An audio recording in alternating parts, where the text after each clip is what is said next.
رسول اللہ صلی اللہ علیہ وسلم کی محبت دیکھیے. حضور اس امت میں آئے، لبوں پر امتی کا نام تھا. حضور اس امت میں رہے تو لبوں پر امتی کا نام تھا. جب اللہ کے حضور حاضر ہونے لگے تو فضل بن عباس کہتے ہیں میں نے دیکھا کہ حضور کے لب حرکت میں ہے. کان قریب کر کے سنا تو حضور اس وقت بھی فرما رہے تھے اللہ میری امت کی مغفرت فرما دے. وہ لمحے یاد کیجئے جب میرے نبی صلی اللہ علیہ وسلم پر عذاب کی آیتیں اتری تھی تو حضور کا رنگ متغیر ہو گیا. آپ مجمع صحابہ سے اٹھے اور باہر چلے گئے. صحابہ سمجھے شاید حضور کسی حاجت کے لیے گئے ہیں. تھوڑی دیر انتظار کیا، تشریف نہ لائے تو تلاش کرنا شروع کر دیا.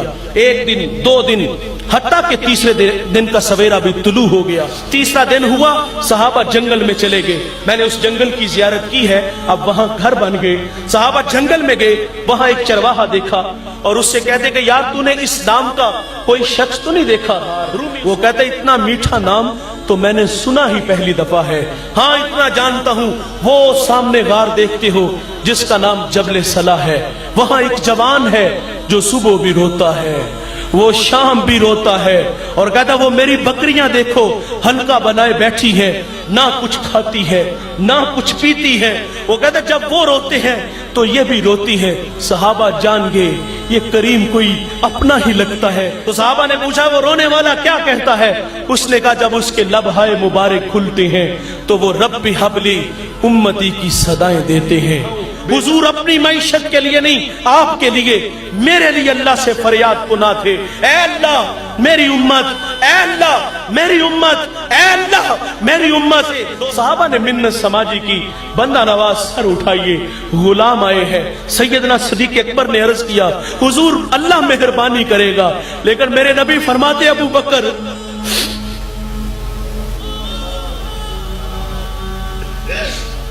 فرمایا مجھے امت کی محبت رلا رہی ہے.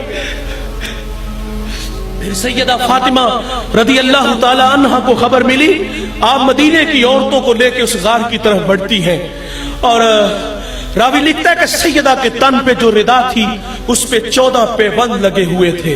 آپ اندر داخل ہوئی، اپنے بابا کی پیشانی سجدے میں دیکھی تو سیدہ روتی ہے، کہتی ابو بیٹی آئی ہے، جگر کا ٹکڑا آیا ہے. فَأَجْلَسَهَا فِي مَجْلَسِهِ، جس کے لیے مسند بچھا دیتے تھے. فاطمہ آئی ہے. حضور بیٹی سے بھی فرماتے ہیں فاطمہ مجھے امت کی محبت رلا رہی ہے. سنو دوستو، جب حضور نے سجدے سے سر نہ اٹھایا تو پھر سیدہ اپنے اللہ سے عرض کرتی ہیں مالک میں نے سنا ہے جب فقیروں اور درویشوں کی دعائیں مستجاب نہیں ہوتی تو وہ سروں سے پگڑیاں اتار کے اے اللہ تجھ سے بھیک مانگتے ہیں، پھر تجھے اپنے بندوں پہ رحم آ جاتا ہے. عرض کیا مالک آج تیرے نبی کی بیٹی فاطمہ جس پر تو نے تطہیر کی آیتوں کو نازل کیا ہے، میں سر سے دوپٹہ اتار کے اپنے بابا کی امت کے لیے تجھ سے بھیک مانگتی ہوں. سیدہ کا ہاتھ ردا کی طرح بڑھا. دوستو کوہرام مچ گیا، بادلوں کی اوٹ میں سورج نے منہ چھپا لیا، ایسے لگا کہ قیامت آ گئی. رومی کہتے پھر ایک صدا اٹھی، فرمایا جبریل دیر نہ کرو جلدی جاؤ، میرے محبوب کی چوکھٹ پہ حاضر ہو جاؤ اور ان سے کہو کہ سجدے سے سر اٹھا لے، ہم نے فاطمہ کی دعا کو قبول کر لیا ہے. آج کی اس بزم میں میں اور آپ عزم کریں کہ آج کے بعد ہم گانا نہیں سنیں گے. یہ اللہ سے وعدہ کرنا ہے، میں بھی آپ کے ساتھ شامل ہو جاتا ہوں. انسان کی فطرت میں بھول جانا ہے. آج کے بعد ہم گانا نہیں سنیں گے، قرآن سنیں گے یا نبی کا فرمان سنیں گے. اور اپنے گھروں میں نماز کا چراغ ضرور روشن کیجئے. یقین جانیے بدقسمت ہے وہ خاندان جس میں صبح کے وقت اٹھ کر کوئی شخص نماز کا مصلی نہیں بچاتا. کتنی رسوائی ہوگی. کل کو پتر ڈاکٹر بھی ہوئے، پتر انجینئر بھی ہوئے، لیکن حشر کے میدان میں بیٹے نمازی بن کر کھڑے نہ ہوئے.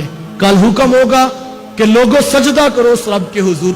سب لوگ سجدے میں گر جائیں گے لیکن کچھ لوگوں کی گردنیں اکڑ جائیں گی. اس دن وہ چاہیں گے کہ سجدہ کریں لیکن وہ سجدہ نہیں کر سکیں گے. لوگ اٹھا کر منہ دیکھیں گے یہ کون لوگ ہیں، یہ کون متکبر ہیں کہ جو رب کے حضور سجدہ نہیں کر رہے. تو بتایا جائے گا یہ وہ لوگ ہیں کہ جن کو دنیا پہ سجدہ کرنے کے لیے کہا جاتا تھا تو وہ سجدہ نہیں کرتے تھے. لیکن میرے اور تمہارے پاس ابھی وقت باقی ہے، ہم ابھی سجدہ کر سکتے ہیں. اس ویڈیو کو شیئر ضرور کیجئے، ہو سکتا ہے آپ کے ایک شیئر سے یہ بات کسی کے دل میں اتر جائے. جزاک اللہ.